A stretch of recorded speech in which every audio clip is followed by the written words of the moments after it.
The Bread and Better podcast acknowledges the Yagara people and the Turrbal people as the traditional custodians of Meanjin, the lands on which we record today. We pay our respects to the Yagara and Turrbal elders, past, present, and emerging. This podcast is brought to you by Hey Al Productions. Did I say good? Did I get you to do it one more time? Maybe just in case. Okay, do it one more time. Go. Bread and Better podcast. Okay. Bread and Better podcast. I feel like I am. Bread and Better podcast. Hello, we are the Bread and Better podcast. One of our mottos is women's holistic health. We want to talk about it. I'm Alex. I'm a producer, freelance feature writer, and mum of 3. I absolutely love being able to bring awareness to women's health issues through my writing and right here on the pod. And I am Tegan, an online personal trainer and sports nutritionist. In my business, I am very passionate at looking at my clients' health and experience from a holistic perspective. We know that contraception is a huge issue that affects women of our generation. Whether you haven't had children yet, have decided not to, or have finished your family, if you are having sex, you are probably thinking about this. And there is a lot of noise out there about what is best.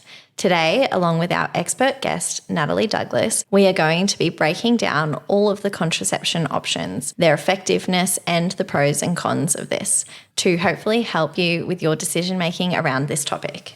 We would like to welcome Natalie to the podcast. Natalie is a naturopath and dietitian specialising in thyroid, gut, and hormone healing.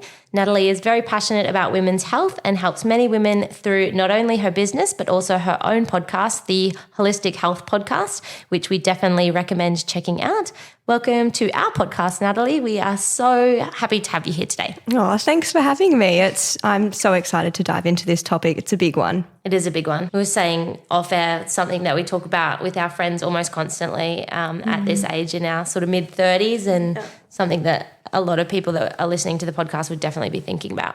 Yeah, absolutely. And I think whether you're someone who's really into natural health or you really lean towards conventional medicine, it becomes really confusing to know what is best, because like the reality is there is no best full stop, which we'll get into in a moment. It's really like, what's the best option for me in this season of life that I'm in the context of my health and what else might be going on in your world at the time. So I think it's just such a deeper answer to the question, and always so much more nuanced than just which one should I choose, which is best, full stop. Yeah. Yeah, so definitely. True. So true. Decision because of that. Yeah, and you got to think about your values and where you are in your life and what's next. And yeah, I'm excited to get into it with you. Yeah, awesome. Well, I think, something that I would start with is that when it comes to choosing contraception, there's always going to be pros and cons. And so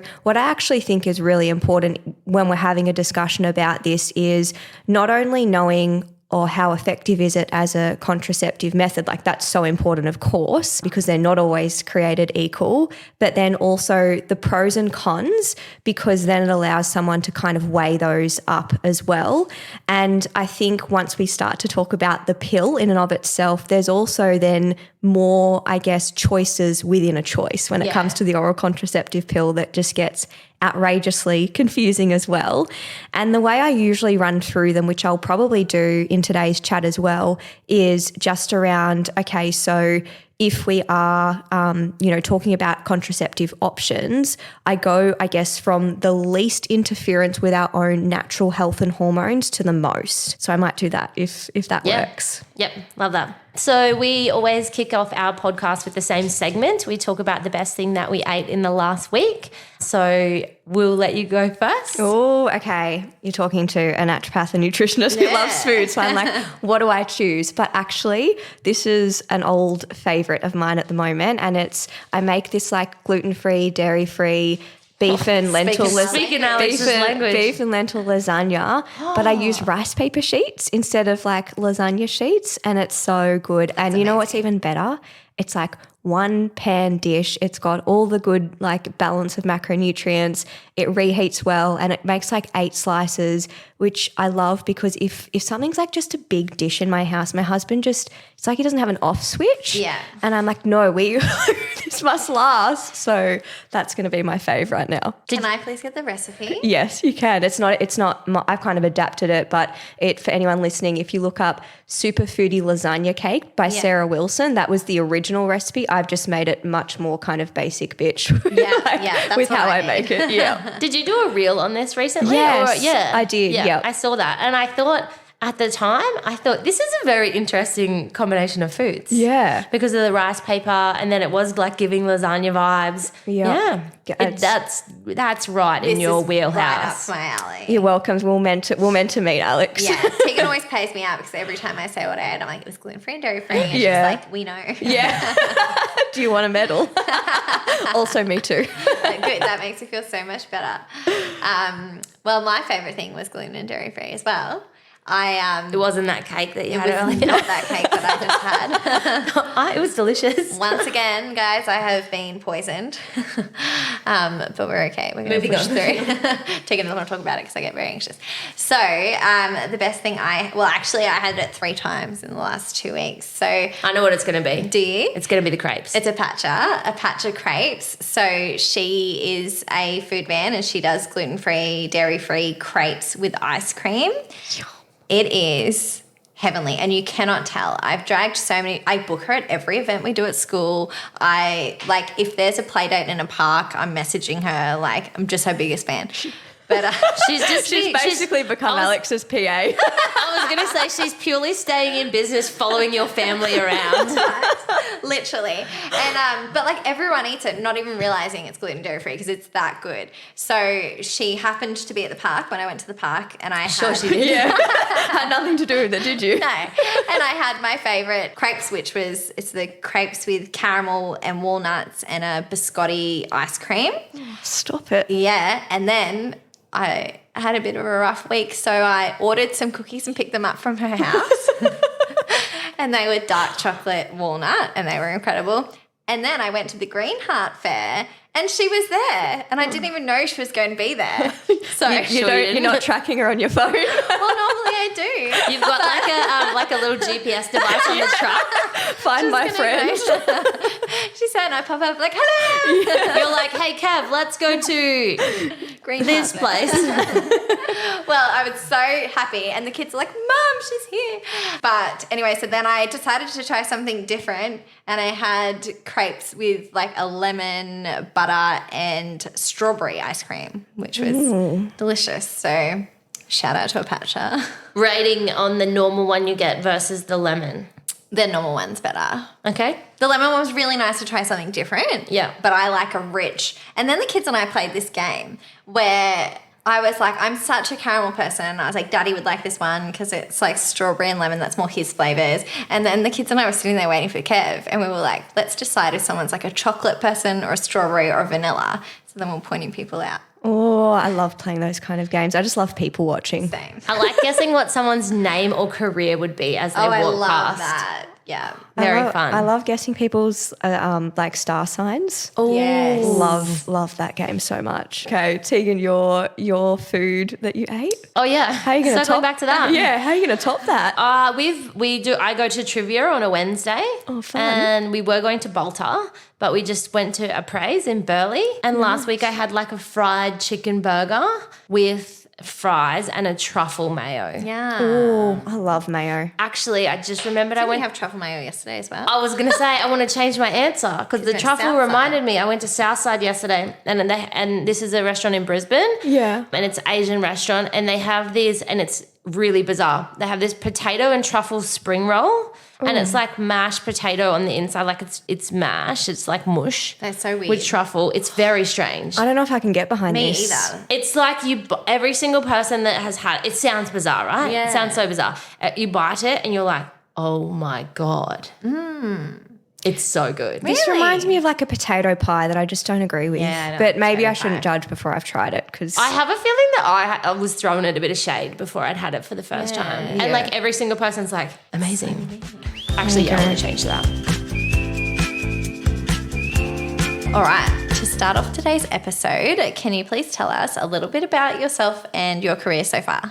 I can. So I have been practicing in women's health for about 10 years now. So I did my first degree in nutrition and dietetics and became a dietitian, and then I went on to study naturopathy as well.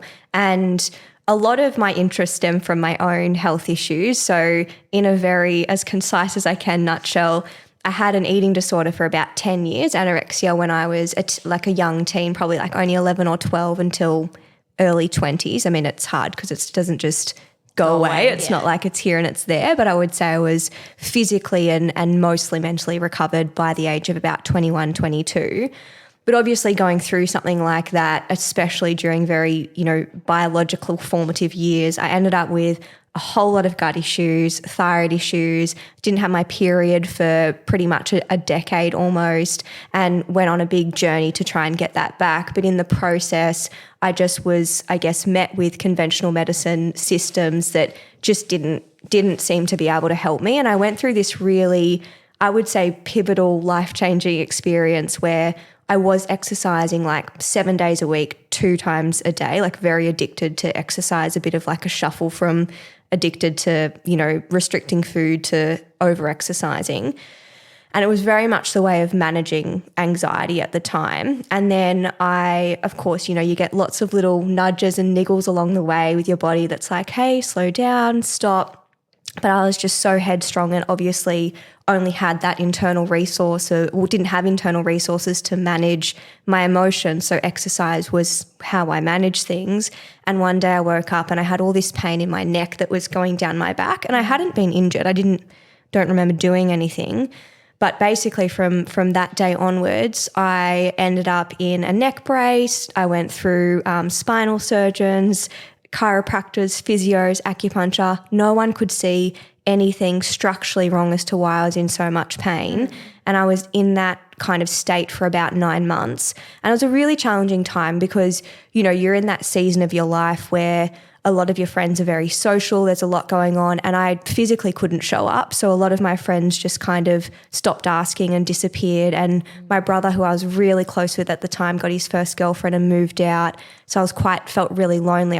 My mum was there with me and we're very close, and that really kept me going.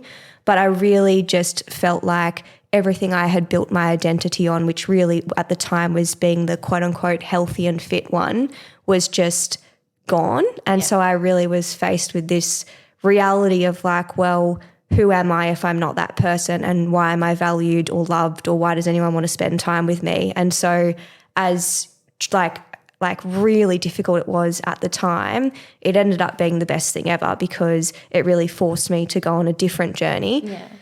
And that was really the starting point of my interest in like natural medicine, into more holistic functional ways of looking at things, into yoga and spirituality and personal development. And I've always been someone who's very self-aware and interested in emotions and depth in that way. But I hadn't really dealt with my own stuff in a meaningful way. I really just had coping mechanisms. So it really allowed me to build a better internal resource kit to come out of those unhealthy relationships with food and exercise and to heal my physical body. And like many people in this industry, when you have such a profound experience yourself, you just want to help more people who have had the same thing happen or similar. And then what tends to happen in natural medicine is as you're going, you just attract certain people. And, I guess that's where a lot of my specialties and areas of interest have really been birthed from is my passions, my struggles. And it's just ended up that, thyroid, fertility, hormones, gut health have really been the main stuff that I've worked with for the last decade. Yeah. Wow. I love that. And I love when you work with a practitioner, like as a patient or a client that really understands it, because I think that makes such a difference. Yeah, I really think it does, because there's a trust in that, and I actually think it's so important that you feel very aligned and very seen and heard and safe with the practitioner, because it's not just knowledge that heals someone. I actually think it's the relationship as much as it is knowing the right things and what to look out for and how to guide someone. I actually think if you've got a safe space to unpack things, that's healing in and of itself. Yeah. Launching into what we're going to be talking about today, we were saying that contraception and hormones is something that we're constantly talking about amongst our friends. It's something that I constantly talk about with my nutrition and my PT clients because I work with a lot of women. And like you were saying before, there's so much information out there. What are your thoughts on making the choice? Yeah, I think really when you're making the choice, it's just about making sure you've got all the information first to be able to make the choice, and not relying on the doctor to be that source of, you're your only source of that information, because often they're pressed for time. They'll give you the top line things. They're not actually going to go through the details, nor will they have the time to go through the pros and cons for you as an individual, mostly in my experience. So that's where I think take time to seek out the information. I mean, listening to this podcast is a great start. Yeah. And then from there, it's really about going, okay, so which one feels like it ticks most of the boxes that I need, and which one has the cons, so to speak, that I feel like I can manage or deal with. And that's really where I think the right choice is, and not being afraid to reassess or change your mind, because the right option for you might change through different seasons of your life, whether you're in a monogamous relationship or whether you're not, or whether you are, really absolutely a hard no on wanting any children or any chance of pregnancy, or whether you're more in a space of it's not really what I want right now, but if it was to happen, then my life wouldn't fall apart. I think there's a lot to consider, but it has to be considered for you as an individual. Yeah, that is so true. Yeah, I love that idea of you can change your mind at any time.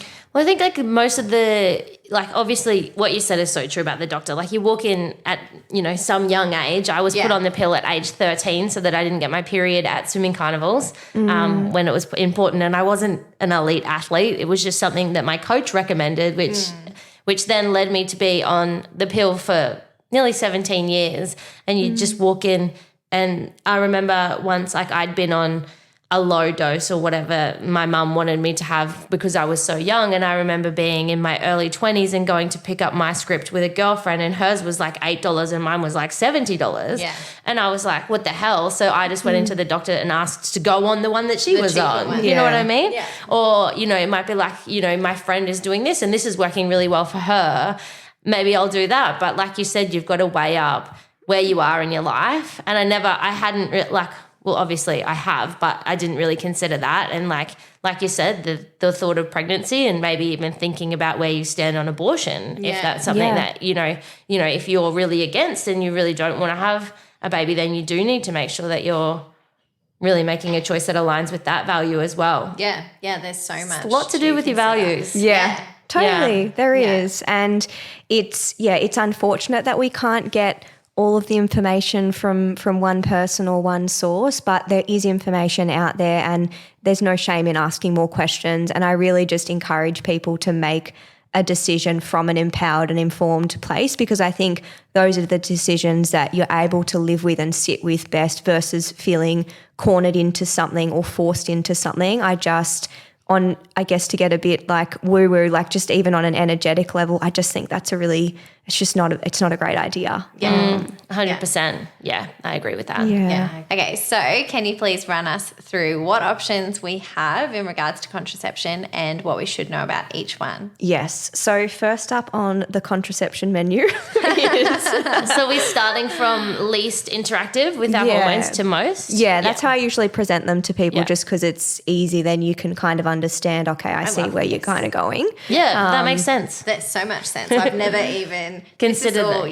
Yeah, love me a good order. Yeah. So starting with the least would be the Symptothermal fertility awareness method. So there's more than just this fertility awareness method, but this is the one that has the best evidence around it, in my opinion. So what it basically refers to is a method of tracking your cervical mucus and also your basal body temperature every single day, and abstaining from having intercourse on days where you are considered to be in what's called a fertile window, because you can't get pregnant all days of your cycle. There's probably arguably only about 5 to 7 days within any given menstrual cycle where you can actually conceive.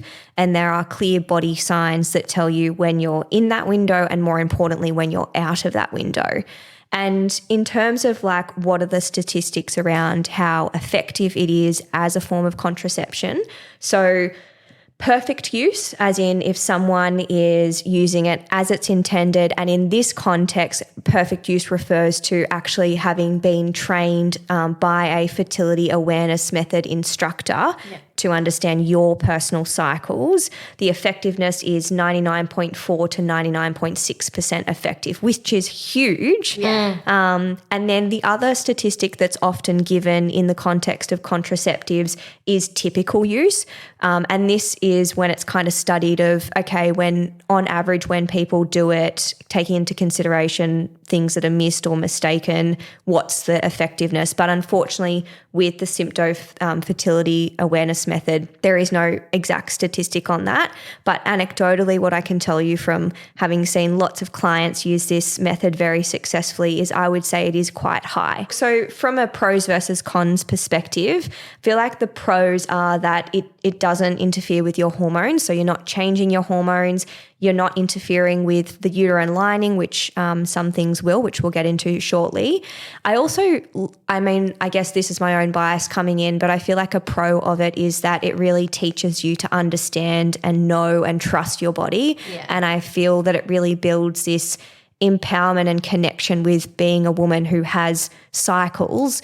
And I think that really breeds more compassion for yourself in the moments where you're feeling different things physically and mentally. At least that's been my own experience and definitely the experience of many others. And I can see you both nodding as well. So I'm sure that, you know, you can relate to that. And then I guess on the cons front, it doesn't have any protection against STIs or STDs. So if that's, you know, an important consideration for you in the context of your life, then that's just something that you need to take into consideration. And obviously it does really mean that you have to be diligent with tracking temperatures, with observing your own cervical mucus, with just kind of being on it with that, because you're not using a backup option.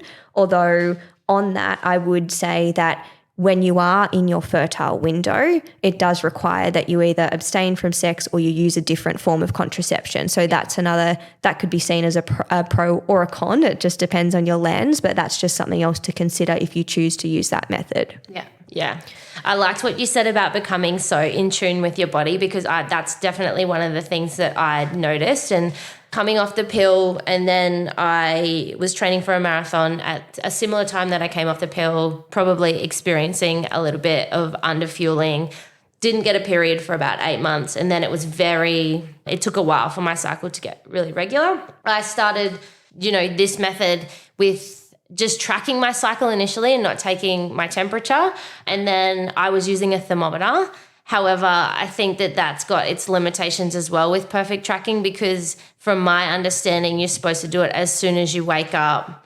And you you can't snooze or anything. But I also was worried about the effectiveness with that, because I would wake up quite frequently between 2 and 4 a.m. and go to the bathroom, and then I wouldn't be taking my temperature until 5 a.m. when I got up, but it's supposed to be like a 4-hour window or something. So I went and got the Oura Ring to improve, which goes straight to the app. And since I've got the Oura Ring, I've been using that since January, and I'm just so in tune with my body and my cycle. And I was actually at the cafe with a girlfriend, and my cycle's 28 days. I know I ovulate on the same sort of, 2 or 3 day window. I was at the cafe with a girlfriend the other day, and I said to her, I can smell everything. I bet you I'm ovulating tomorrow. And she's like, it freaks me out that you can do that now.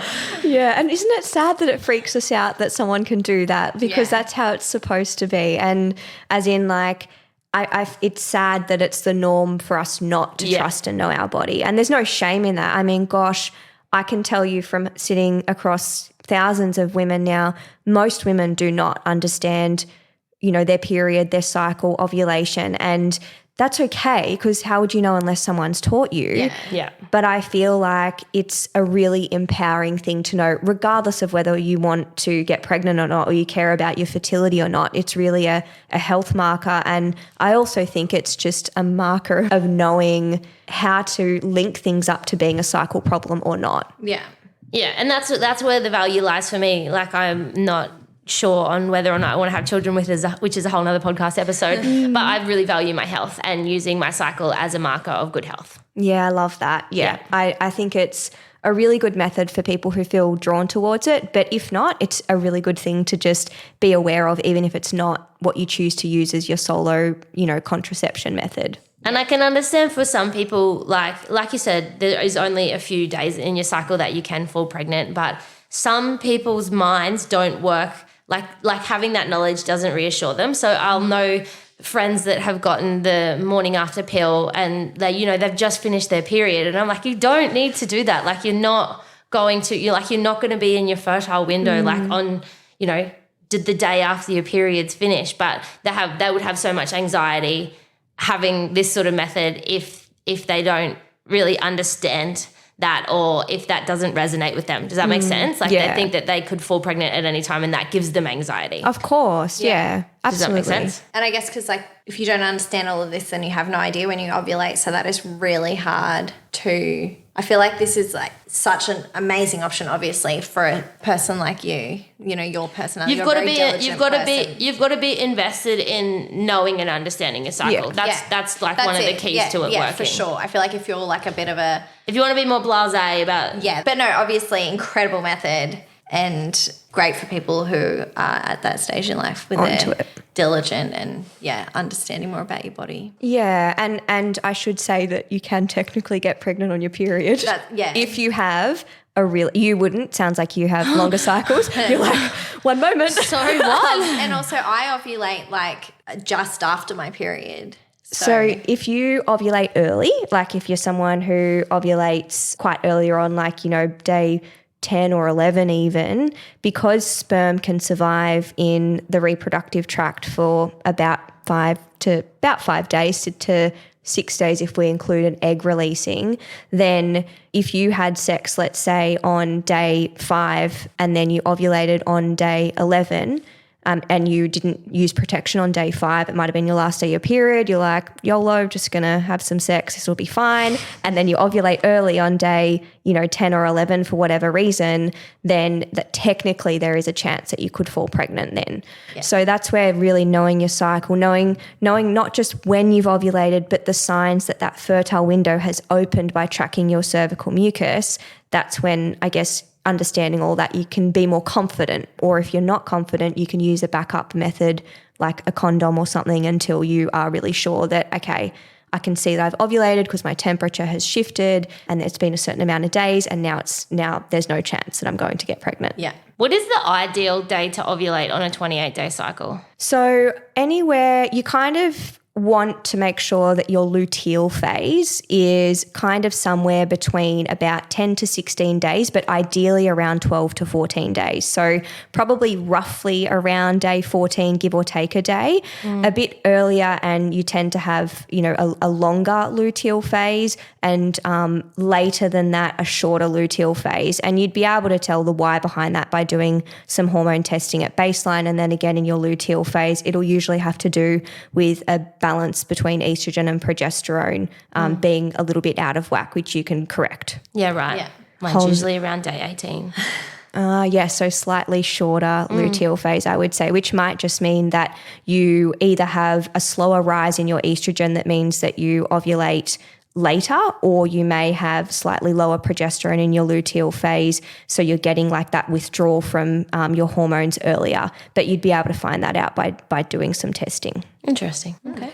Might need to do that. Noted. I knew it was a bit later than it was supposed to be. Yeah. On that note, for anyone interested in hormone testing, including you, there's a free hormone testing guide, including optimal reference ranges, in the link in my Instagram bio. It's just up the top, I think there's a link there. So if you want to, I will be doing that. Yeah, I know what I'm doing this afternoon. Yeah. So check that out if you just want to know when to test and what you're looking for in terms of optimal ranges. Yeah. Okay. Cool. Brilliant. Awesome. All right. Very good. Moving on. Okay. Next one. Withdrawal. All right. Yes. You're familiar with this? Ding, ding, ding. All right. So withdrawal method, essentially just withdrawing the penis before they ejaculate. The pull-out method. And the stats around this are perfect use is 96%, typical use is approximately 80%. And the pros, again, probably similar to the Symptothermal method in that, it's not interfering with your own natural hormones. It's not interfering with the uterine lining at all. The cons are there's no protection against STIs. It, definitely requires high body literacy from your male partner and probably a little bit of self-control as well. As someone married to a Capricorn, that's not a problem because look at us, Leo, Capricorn. So it's all about the rules, so that's fine for me. And then the other things to actually be aware of is that pre-ejaculatory fluid can actually be produced at multiple times. So it can be produced after an erection or just before ejaculation, and he won't always necessarily be aware of that. And also that pre-ejaculatory fluid can also have a really small quantity of sperm. So if he's just got really bloody strong swimmers, then you might be in trouble. And so you can still be at risk of pregnancy. So plenty of people use this successfully, evidently. And also there are clearly things to kind of consider there. Yeah. Well, we really I wanted to have a baby from the day Kevin and I got together. So for me, I was like, if I fall pregnant, it doesn't matter at all. Yeah. Whereas you should give Nat the backstory that you were best friends for a long time because that made you sound like a psycho. Oh, no. Hey, I like you. Put a baby in me. Literally. When you know, you know. We got together. Yeah. We were best friends from when I was 17 and he was 18 and then got together when I was 21. So, knew him for a long time. Knew I wanted him to be the father of my children before we even started dating. So, literally one of the first conversations we had, he was like, do you want to go on a date? And I said, no, because I have a feeling we'll get married. So let's just give it a bit more time. I want to see a few more people first. Oh, that's good self-control. I love it. A gal who knows what she wants. You're like, no. You are insane. Yeah. No, I love it. Now you sound like an insane person. I was right. I knew. I met him. We stayed up all night talking and I was like, I think this is who I'll marry. And I did. I knew with my husband too that I wanted to marry him. That's a story for another podcast. Yes, I can relate to. Not crazy. We're probably rare and the exception. Yeah, but it's like a Leo and Capricorn thing. Hopeless romantic. So I just love. We do. Love that. Yeah. All right. Next one.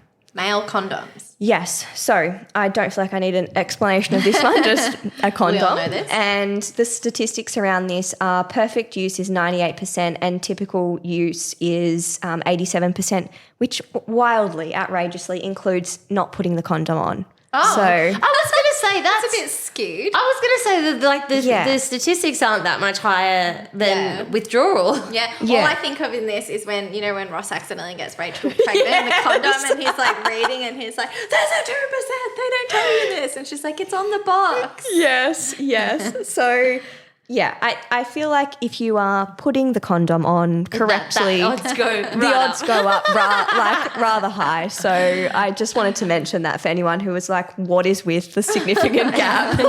What could possibly have gone wrong? I feel like that needed to be addressed. Yeah, I'm glad absolutely. You said that. I did not know that. Yeah, absolutely. So in terms of pros, again, I would say almost identical to the ones we've spoken about before. It doesn't interfere with your natural hormones. It's not interfering with the uterine lining. Although I would say that if you are using lube and that has spermicide in it, which some of them do, that can disrupt your own vaginal environment. If you're not doing that and you're using more of a natural based lube, then you're not running into that problem. So, but in terms of the condom itself, there's not an issue with that. Just to go back on that, when you're saying they have spermicide in the lube, is that supposed to kill sperm? Yes. Yeah. Interesting. Yeah. So that, I guess, you can't imagine that that's going to be good for your internal pH when you think about what its role is. Yeah. They used to use quinine soaked in a sponge. Oh, I have no idea. I only know this because I researched it for a feminist story thing? I was writing. Yeah, so they used to soak. Well, it was for women who didn't want to have babies but weren't allowed to use contraception without their husbands knowing. They would soak a sponge in quinine. Yeah. And that would put it in there and put it on up. Put it on up there. Yeah, right. There you go. Yeah, you can obviously get natural-based lubricants to use instead, and that way you skip the spermicide part, or you can just look up whether the one that you're using has any in it. And I think that's just an important thing to consider, because sometimes people don't separate the two in terms of condoms and lube. Yeah. And then the cons, obviously if the condom breaks, then that's a problem. And, I guess if there is also some reliance on your male partner, which if someone's not willing to put on a condom and do their part, then it's, probably not the right person for you. It's not really a hard job to do. Yeah. But I know that does come up sometimes in terms of, you're not having necessarily, you do have control in terms of consent, hopefully, but it's, sometimes women find it an awkward conversation to ask someone to put on a condom. Like I've had some clients say that to me as being a reason why they don't want to use them, which I think is a bigger problem than it not being the right method of contraception, but something I thought I would mention there. Yeah. All right. I've never heard of this one. FemCap, cervical cap. Yeah, so it's such a funny name. I don't know why I think it's funny, but anyway. So basically what it is, it's inserted like you would insert a tampon, and it sits basically over your cervix to prevent the sperm from entering. So that is essentially the way that it's preventing pregnancy, is it's not allowing the sperm to enter the cervix, therefore it can't meet an egg to be fertilised. And the stats around it is typical use is 86% if you haven't given birth before, and 71% if you've given birth before. And there's no other stat around it. Those are the most accurate stats in terms of that. So it is probably something where I don't love it. I don't think it has a great level of effectiveness, but it is obviously an option, so worth sharing about. The pros of it, again, I would say is almost identical to using male condoms. It's a similar concept. The cons are that it can actually break as well, and another con is that it is often recommended to use a spermicide alongside it and that would be reflected in those statistics. So if you chose not to use that spermicide, my assumption would be that effectiveness would go down a little bit. How does it work? I've got two questions. I've got so many questions. To the side? How does it not come back out? How do you get it out? I feel like you should Google it, because it's hard to describe. See what it looks like. Yeah, honestly, Google it is going to be the easiest way, because it is. It's like it is like a little cap, like that, because your cervix, is at, I guess if you were to insert a tampon, right, where the tampon would hit the top of, if you pushed it in as far as you can, is basically around where the cervix is, and the cervix is like the entrance into everything else. So it's like a little cap that blocks the entry. Is the difference between giving birth and not giving birth like something to do with the size of the cervix? The shape of the uterus and it changes essentially, and so it doesn't always fit as good post having birth versus pre. Okay, cool. Next one. That one was a good one. Yeah, that was interesting. I'm learning so much. Okay, so next one is a female diaphragm, which is basically like a silicone diaphragm which stops sperm getting into the uterus during sex, but sperm can actually live for several hours in the vagina. So the diaphragm actually has to be left in place for at least 6 hours after you have sex, until the sperm in the vaginal, like the vagina, essentially die. And again with this and with the effectiveness or the stats that I'll give in a minute, the manufacturer does also recommend that you use a certain type of lactic acid-based gel, which would affect the pH of the vaginal environment. And for some people, that would be enough to be a problem, and for others, it wouldn't. So that's obviously a consideration. In terms of statistics, so 94% effective with perfect use and 88% effective with typical use. And I guess the typical use comes into inserting it incorrectly, which, is a consideration. And also you need, I would say that getting assistance to make sure that it's appropriate for you, under the care of a doctor or a gynecologist, and learning with someone how to insert it properly is going to be important if you're going to rely on this method. And the pros of it, again, is it's still non-hormonal, so it's not interfering with your own hormones. And the cons is that it's not suitable for all women, so it depends on the shape and the size of your anatomy. And so that, again, is why it's good to have yourself assessed for the appropriateness of this before you use it. Yeah, it requires proper insertion, and also, whether or not it's a con, you do have to leave it in for 6 hours. That seems inconvenient. And then you might forget. Yeah, and then it gets stuck up there. Yeah. That's all I think of when you're saying this as well. Another pop culture reference. But when Carrie gets it stuck, yes. Samantha has to get it. Yeah. That's all I've ever thought about for a diaphragm. The only thing I know about diaphragms that's the only TV. That's the only I've never known anyone that's used one. Yeah. No. Yeah. I don't have very many clients that actually, I don't have any at the moment that use it, but I have had a couple of people in my time. 6 hours seems so inconvenient. It's like, what if you have sex in the morning and then you go out? Like, where do you pull that? Do you have to go to the bathroom and pull it out? You could leave it a little bit longer than, like, it wouldn't be a hard... What if you want to have sex all day?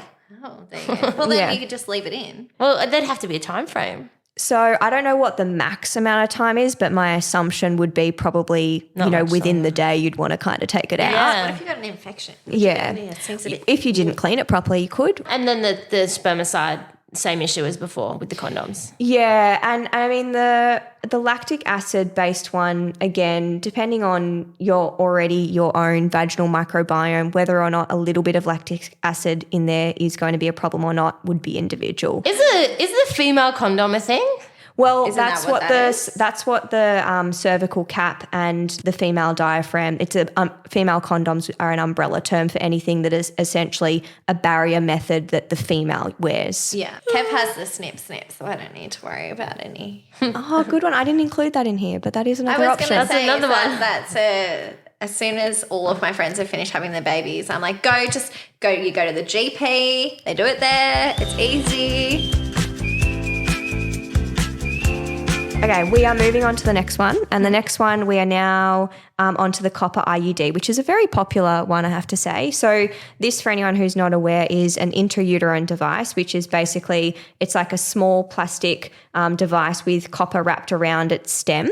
And it's inserted into the uterus, and it works in a few ways. So basically, it's producing a local inflammatory response in the uterine lining, which makes it not very hospitable for sperm to actually live there and survive. It also slows down the transport of the egg, and therefore reduces the likelihood that the sperm and the egg are going to meet. And it does also, basically changes the uterine lining. So it's kind of like, it's not conducive to pregnancy. And it's non-hormonal, which means that you still produce estrogen, you still produce progesterone, you still ovulate, which is an absolute pro in my mind. And the effectiveness is also very high. It's 99.4%. And the other pro would be that compliance is easy. So if you're someone who's like, I can't be bothered to think about, doing things, putting things on, taking pills, tracking things, then I would say this is a relatively good option in that regard, as long as the cons that I'm about to speak about aren't deal breakers for you. So some of the main cons are that it definitely can worsen heavy periods. So it does tend to make periods heavier. So if you're someone who already has really heavy periods that are not managed, and or you aren't able to get under control to therefore then make the copper IUD an option for you, then it's probably not the best choice, because it's just going to make them heavier. Yeah. The other thing is that it can, for some people, increase period pain in the first 12 months. And so again, if you're someone who already suffers quite significantly from period pain, that may be something you want to consider. And then it does also disrupt the vaginal microbiome and therefore can increase the risk of bacterial vaginosis. And you can do things to mitigate that, but it also is a consideration, particularly if that's something that you've struggled with a lot in terms of getting thrush frequently, bacterial vaginosis frequently, then this might be something that worsens that situation for you. And then it can contribute to higher copper levels in the body, though I would say, having tested a lot of people for their copper and zinc levels in clinic, I don't think it's that common. It can happen. It's not that common. And something really important if you are on the copper IUD is getting your zinc levels tested and optimized, because essentially they balance out copper. They compete for each other. So one thing in order to make the copper IUD less of a negative impact to your health is get your zinc levels checked and your copper levels checked, and make sure they're in as close to a 1-to-1 ratio as possible. And that helps, I guess, mitigate the problems that having high copper and low zinc can create. Yeah. And then there is a very small, as in 0.1% risk of uterine perforation requiring surgery. So when the IUD puts a hole into your uterus, and then you would have to have surgery to repair that. Yeah. Never seen it in clinic, but from a statistical perspective, there is a chance of that. So I have a few questions about this one because this is something that I really considered. I read that it can worsen your periods. When I got the Implanon years ago in my early 20s, I had my period almost constantly. And I was worried that this would have a similar effect. Is it just that it makes them heavier? It's not that it changes it and makes them more frequent or anything like that? Correct. Yeah, it's okay. just that it makes them heavier when you actually do have your period, because unlike the Implanon where it's interfering with your natural hormones, this is not. You're still producing estrogen and progesterone, and therefore you're still going to have arguably like normal cycles. Yeah. Yeah. The other thing when I was researching this one, and not that it was necessarily a con that put me off, was a lot of people reported that it was insanely painful to get inserted. Yeah, I've definitely had clients say that, and it's been very variable. Some people have found it painful, some people haven't. I usually tell clients if they're going to go and have it put in to actually take some pain relief before they go in case. And I know that's odd coming from a naturopath. People often expect me to be like, never take anything. Yeah. But the stress of your body being in pain is just as much as the stress arguably of having an NSAID or a ibuprofen or something. So that's just something that, you can do ahead of time. But that's something to consider, because for some people it can be painful. Yeah. So this is a great option for somebody that wants a non-hormonal form of contraception, but they don't want to have to really think about it or be anxious about falling pregnant. Correct. And as long as they're not someone who already has really heavy periods or really painful periods, though something that you could do if you were someone who's like, God, that sounds like a really bloody fabulous option, but I currently have heavy periods, is try and work with someone to sort out why your periods are heavy, and then that copper IUD may become an option that isn't going to contribute further negatively in that way. Okay, so Mirena, another very popular option. So this is basically, again, an intrauterine device. So it's a T-shaped rod that contains an artificial progesterone, which collectively they're called progestins. So just a side tangent here is that progesterone, which we naturally produce if we ovulate, after we ovulate, is very different in structure and therefore effect to a progestin, which is, I guess, a quote unquote man-made or artificially made form of progesterone. So it's important to know that, because a lot of the side effects of things like the oral contraceptive pill and the Mirena have to do with the fact that you're using a progestin. Yeah. So more on that in a minute. So basically it works as a contraceptive because it thickens the cervical mucus. And if you imagine sperm have to swim, right? And it's like if they were trying to swim through honey versus trying to swim through water. And so basically it just stops them in their tracks. They can't get anywhere. Do you love that? Do you love that? Such a powerful visual for everything today, and I'm just like, they're just like getting stuck like in jelly. Yes. Yeah. I love that. I could see your little mind ticking over, being like, just a little sperm Smell a bit of the smoke. And then it also can suppress ovulation some of the time.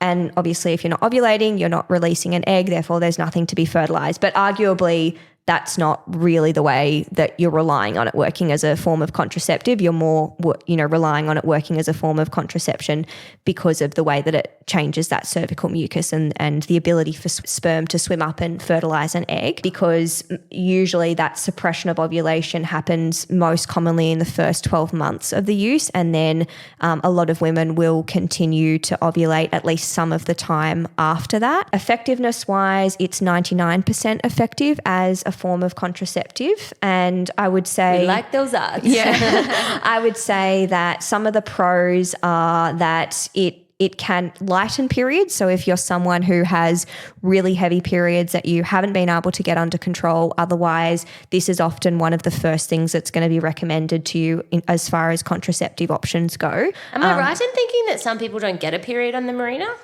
some people don't, or they get such light spotting because it lightens it so much that they're just spotting essentially. Yeah. So I have the Mirena, not for contraceptive reasons, obviously, because I've just said that Kev has had the snip, but I had really heavy bleeding, endometriosis. A lot of my health issues were from ovulation. They created so much pain, vomiting, diarrhea, like just a wealth of problems. And I've been on it now. I think it got inserted in November under a general anaesthetic, so that was fine because I was also having a laparoscopy, so no pain there.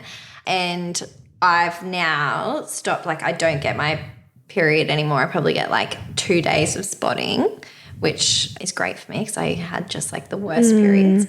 And I was ovulating still every month, and then it went to every 2 months, and now I think I don't really notice ovulation symptoms at all anymore. So, I mean, for me, it's been life-changing. Yeah. But, I mean, everyone has very different experiences, but working for you. Yeah. Working for me, yeah.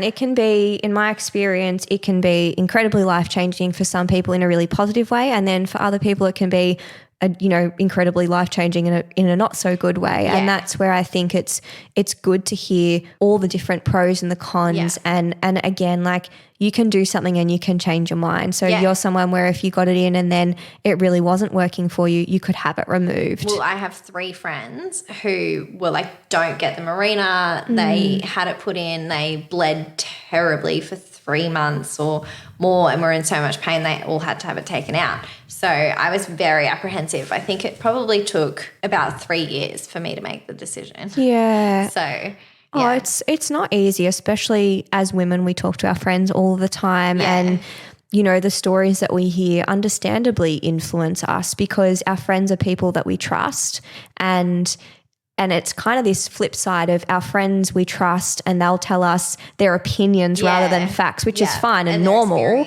But then you go into a doctor or specialist office and I feel like most of the time the risks get underplayed. So it's very hard to know who do you believe, who do you trust, what advice do you take? And that's where I say take your time with getting information from lots of different people and sit with the decision yourself so that, again, once you're making that choice, you feel like it's come from you so that it's easier to accept whatever reality unfolds, whether that's, positive or negative. Yeah. And then that you can change your mind piece is really important because I think a lot of women that I speak to go, but if I put it in, then like, am I going to be able to get it out? I'm like, you can ask for it to be removed. Yeah. I've had doctors refuse, which is outrageous, but I would just say keep asking other ones. Yeah, go to a different doctor, Just on that as well, to go back to the copper IUD, I remember reading that one of the pros, not to add to your list, was that you for people that don't want to fall pregnant now but want to, maybe potentially fall pregnant straight away when they decide, doesn't the copper IUD, you can kind of just get back to your normal cycle versus the hormonal ones take potentially longer to get back to a healthy cycle? Is that accurate or inaccurate? I would say that's relatively accurate in that the copper IUD, you're still cycling normal. Your hormones are still your hormones. The communication from your brain to your ovaries is still happening in a very natural way versus hormonal-based contraceptives, i.e. things that have artificial hormones in them, are sometimes, depending on which one it is, affecting shutting your ovulation down or shutting that communication or altering it in a way. And therefore, you still could get pregnant the moment you take it out, but it's less likely depending on your own hormonal landscape than if you had just been cycling with the copper IUD because there's no hormones in there to interfere with that process. Yeah. Sorry, that's not even this one. No, it just popped really into my head. Yeah, I love that. Like if someone was weighing up the Mirena versus the copper and they that could be something in their decision making. Yeah, it's a good thing to bring up. And then circling back to the Mirena as far as the other pros go is that there's been some argument that it acts more locally rather than systemically like the oral contraceptive pill. But what I would say here is there's more newer research that's kind of going against that. So previously it was thought that those hormones were only that progestin that's in the Mirena was only released locally in that uterine environment and not in the rest of the body. And some preliminary new research, so not absolutely conclusive, but some new research saying that may not be true and it may be a little bit further spread out than we originally thought. Right. Which I guess when it comes to the cons, that's relevant. But as far as the Mirena and some of the drawbacks, so it contains levonorgestrel, and all of these names are terribly difficult to say, so I'll butcher some of them. But basically that's the name of the artificial progestin that's in there. And for some women, it can cause mood changes. And again, I would say that this is something that's so individual. So I have some people on the Mirena who absolutely don't, they're like, no, I feel myself, I feel normal, I don't feel any increase in anxiety or low mood. And other people who've noticed since it's been put in that that's gradually crept on as a symptom. So what I would say is just try and stay aware of your own mood and mental health if you choose to change to a hormonal contraceptive, so that you're aware and don't dismiss yourself if... It's so interesting, hey, and like you said, like that's a really good piece about being aware of it, because I was on the pill for so long, and I know again, anecdotally, your friends would say, oh, it makes me this, and this. And I would think, oh, no, I don't have any of those side effects. But then when I came, and I'd been on it since I was essentially 17 to 27 or so, no, 13 to 27. Then when I came off it, I was like, oh my God, I feel amazing. Yeah. Like I didn't realize it wasn't enough that I realized it was affecting me. But then as soon as it stopped, like I noticed that I felt notably better in terms of like mood and emotional regulation and things like that. Yeah. And I feel like it takes a lot of intuition and self-awareness as well, because I think sometimes we're very quick to pathologize things, particularly mood. And what I mean by that is, of course, it's normal to feel an emotional response to something big happening in your life. Like not everyone who feels really low in their mood has depression. If they've just experienced grief or loss, or they're going through something, like that's a contextually normal response to a feeling. But what I always say to people, I'm like, you usually know. There's usually an intuition that's like, yeah, I know I'm going through something or I'm navigating a couple of things, but my response just feels disproportionate to what I feel is my normal. And it's that thread that I would follow. I'm really big on not outsourcing that part of the equation. I'm like, sure, have a soundboard, seek out therapists and other people that can help you help you unpack that. Yeah. But I think don't forget that you're the one who's lived in your body for the longest time and knows your body best. And there's so much value in that. And any practitioner who doesn't place value on that is not someone that I feel like is in your best interest to be working with, because I feel like for me as a practitioner, my biggest tool in my toolkit and resource to be able to help someone is their own self-awareness and body awareness. And the more I can cultivate that in them and the more that gets fed back to me, the easier it is for me to unpack helping them understand what their body is trying to tell them, not me being like, oh, you must have this, you must have that.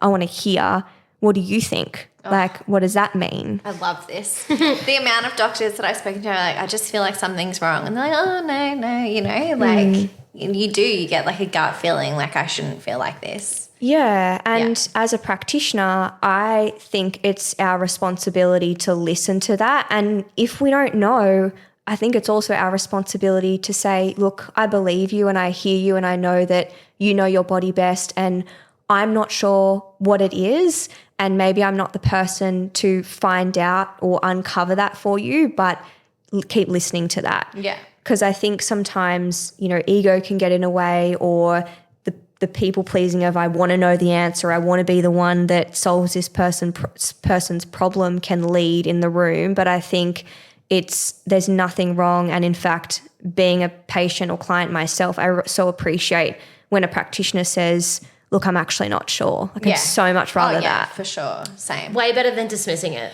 Yeah. Yeah, or the friggin' it must just be anxiety or stress. I burn inside. It kills me. All right, next one. Next one is hormonal implants. So the most common one that people are aware of are like the Nexplanon or Implanon. And this is basically like a rod that's placed in the arm that releases a progestin. So similar to the Mirena in terms of releasing a progestin. And this one does actually suppress ovulation, and it also thickens the mucus. Again, hard to swim. So honey versus water analogy. The effectiveness is quite high at 99.8%. And I guess the pros are pretty much that compliance is very easy, and perhaps another pro is that it is very effective. The cons are that it does contain progestins, which can have negative health impacts in terms of mood, and also in terms of progestins. We might actually circle back to talk about some of those because they, depending on which one it is, some are what's called androgenic, which means that they encourage male hormone growth like testosterone, etc., which can cause hair loss, acne, weight gain. And then some are anti-androgenic, which have the opposite effect in terms of they can stop hair loss, they can, fix skin, which is what a lot of people... Is that why people get prescribed the pill for their skin and things like that? That's right. Got you. But we'll circle back to that when we talk about oral contraceptive pills. Yeah. When I had this and I had it for a year, and I was just trying to see it out to see if it would calm down. And I had an almost constant period. Yeah, I know people that have had really bad mental health side effects from this one as well. And it does that implant does have the progestin that has a higher androgen index. So some people will experience skin issues or hair loss. Not everyone, because again, all this is so individual and it's not like guaranteed, but that's just something to consider if you're trying to have a form of contraception that is doubling up as quote unquote fixing your skin or masking the skin issue that's underlying, then something that has an androgenic effect isn't the one you would want to go for because it's potentially going to worsen the situation. Yeah, that makes sense. Yeah. And then I guess the other cons is that it also doesn't offer any protection against STIs, if that's a consideration for anyone listening. Yeah. Okay. All right.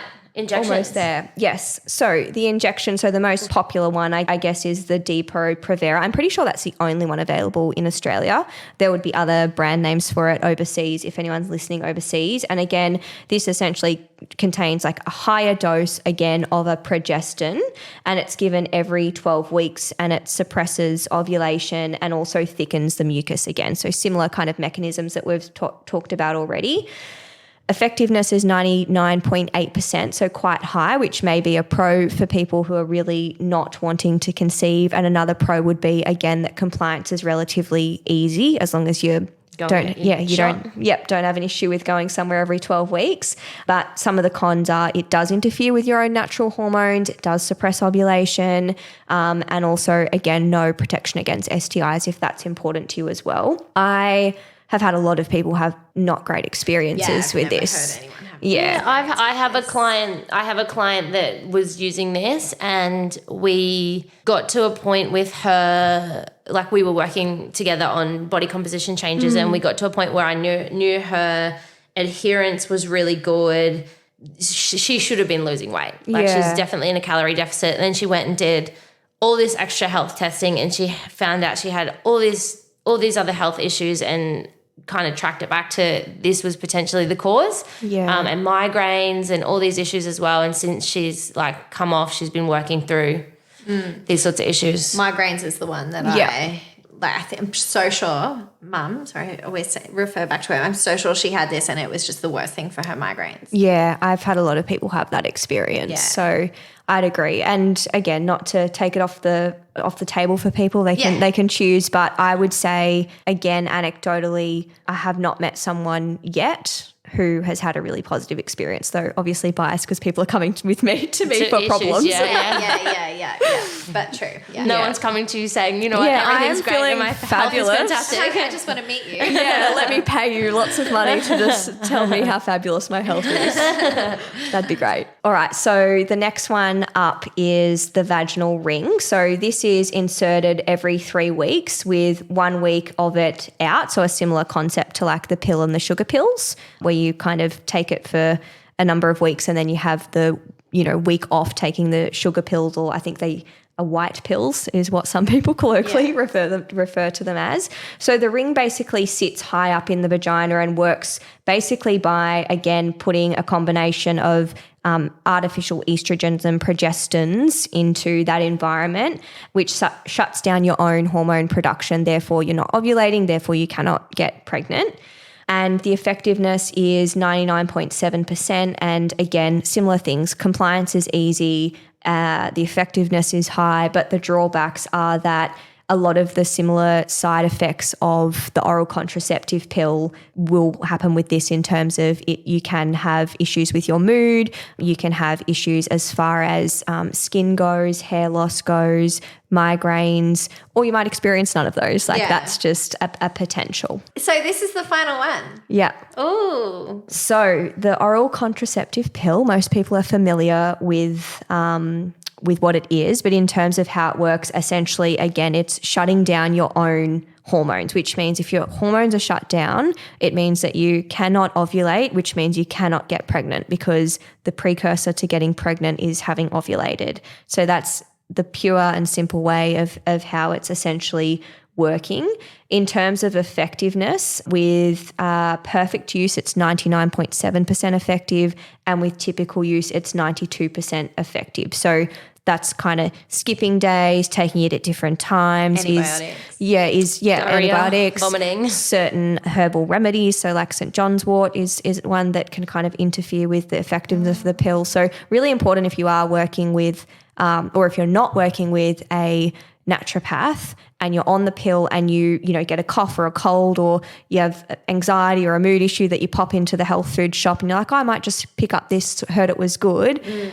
Pretty important to check the herbs don't interfere with the pill. Interesting. I knew that because I worked at a health food store. There you go. And that was one of the things that the naturopath who worked there used to say to me, if any like young girls specifically are coming to get to St. John's wort, like come and see me first. Yeah. So just good to check these things so you know. And then as far as pros, compliance, I guess, is relatively easy depending on how hard you find it to remember things.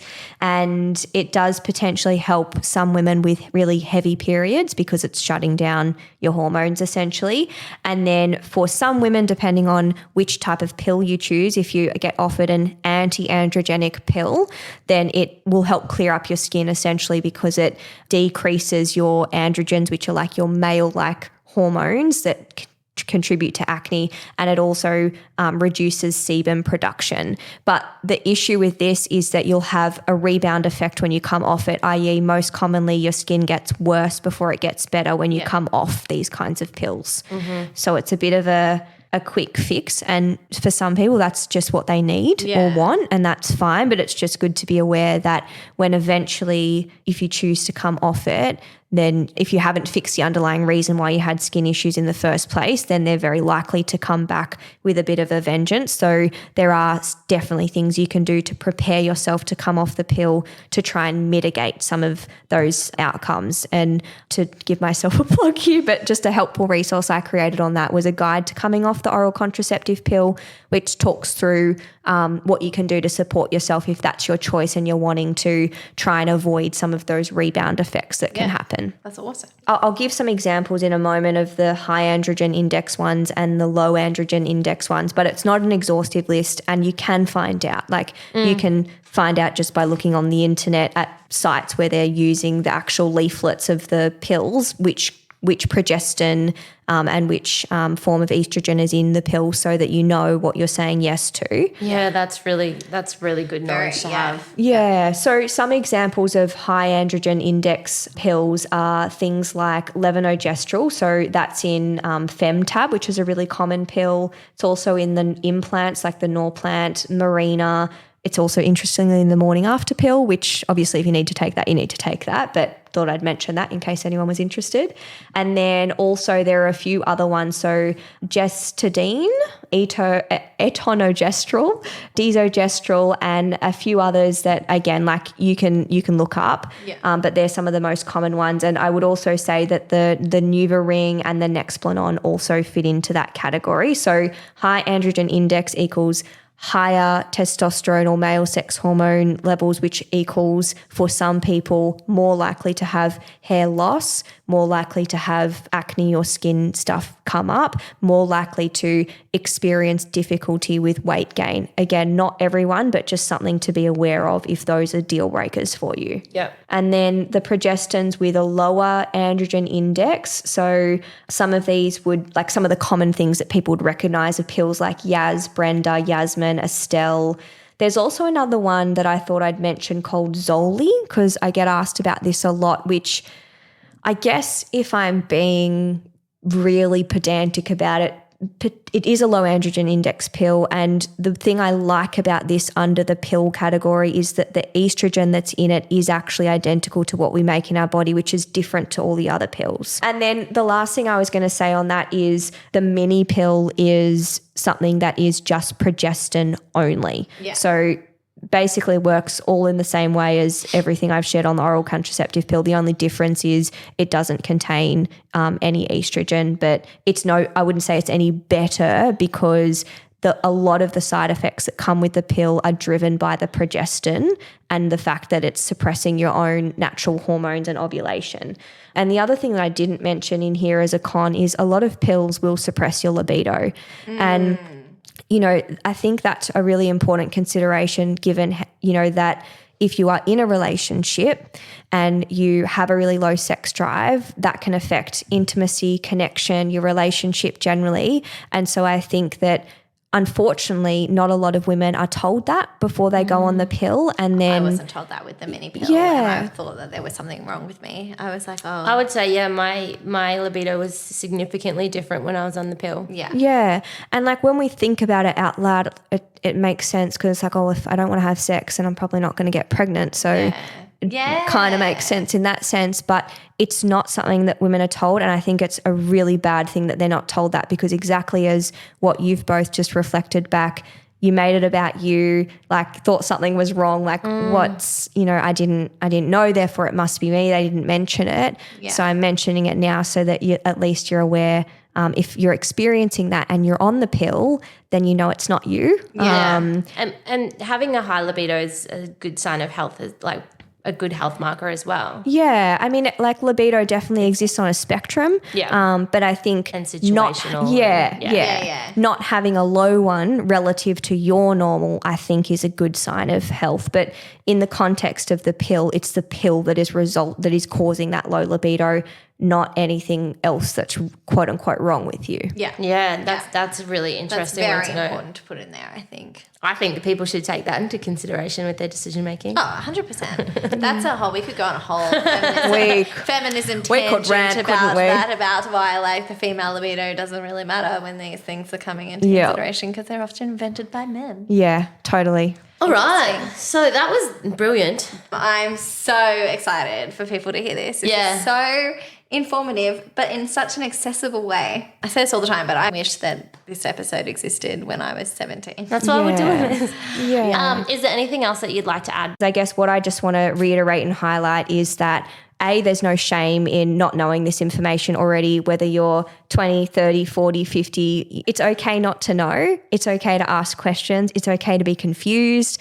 And I think it's really just about having more open conversations and really having no shame in making the choice that feels right for you in each season of your life, and knowing that it's okay to change your mind at any point in time, and that until you quote unquote know better, you can't do better. And so if all of this is new news to you, please don't beat yourself up. I think it's just time to go back to the drawing board and go, okay, so given the new knowledge I have, what choice do I want to make now that I know what I know? Yeah. So it's really that. And then the other thing I'd say is if you want more information on the pill, then there's the Coming Off the Pill guide. I also have some guides on endo and adeno, so endometriosis and adenomyosis, and a few others that are on my website that people can check out. External to my resources, I would say that the Period Repair Manual by Lara Bryden is quite an accessible book for people to read and learn about, more of an expansion on the conversation that we've just had, or if people prefer, reading some things, I think that book, as far as accessible Australian relevant information goes, she does a really good job at breaking that down. Amazing. I'm going to go download those, especially the The endo one. Yeah, so where can our listeners and Alex find you? I love it. I love it. So probably the easiest place to navigate is just from my Instagram, which is natalie.k.douglas. And the podcast is on Spotify, so the Holistic Health Podcast. And then my website is just nataliekdouglas.com. So I'm sure We'll pop all that in the show notes. Yeah. And there'll be heaps on our social media as well. Amazing. So good. Thanks for having me, guys. Thank you. So that was brilliant. So good. So we are so grateful to Nat for joining us on the podcast today. There's so much information in that episode, and I'm glad that we were able to share it, as we know this decision is huge for the women around us. If this is a conversation you find yourself having often with the women around you, please ensure that you forward this episode on to them to help them too. And don't forget to check out Nat's podcast as well, the Holistic Health Podcast. Thanks, guys. Thank you.